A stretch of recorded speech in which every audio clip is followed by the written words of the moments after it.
Wherever you look in this EU election campaign, parties on the far right are surging. They include the well-established, like Marine Le Pen's National Rally and Germany's Alternative for Germany.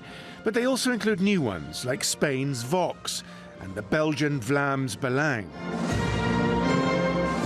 In 16 of the 27 member states, right-wing parties are polling in excess of 20%.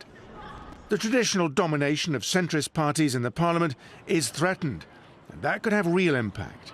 Far-right parties have differences, but they all oppose migration and almost all want to reduce the power of Brussels and its institutions. We must stand against them. We must sanction them. We must dismiss them. We must give this power the most crushing electoral defeat possible.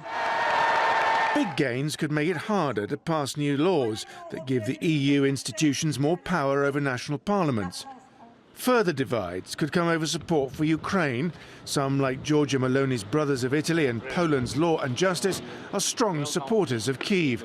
But France's National Rally, Germany's AfD and Hungary's ruling Fidesz are much less enthusiastic.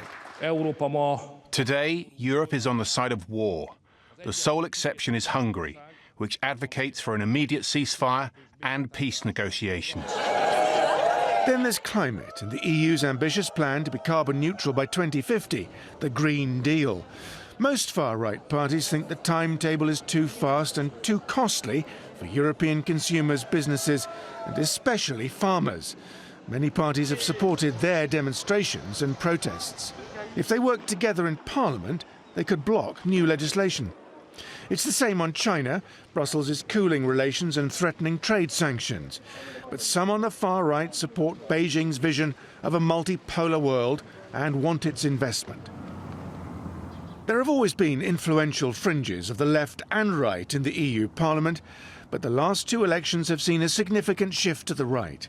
And although the parties are diverse and fractured, the traditional power of the centre is being challenged in a way it has never been before. Simon McGregor Wood, TRT World.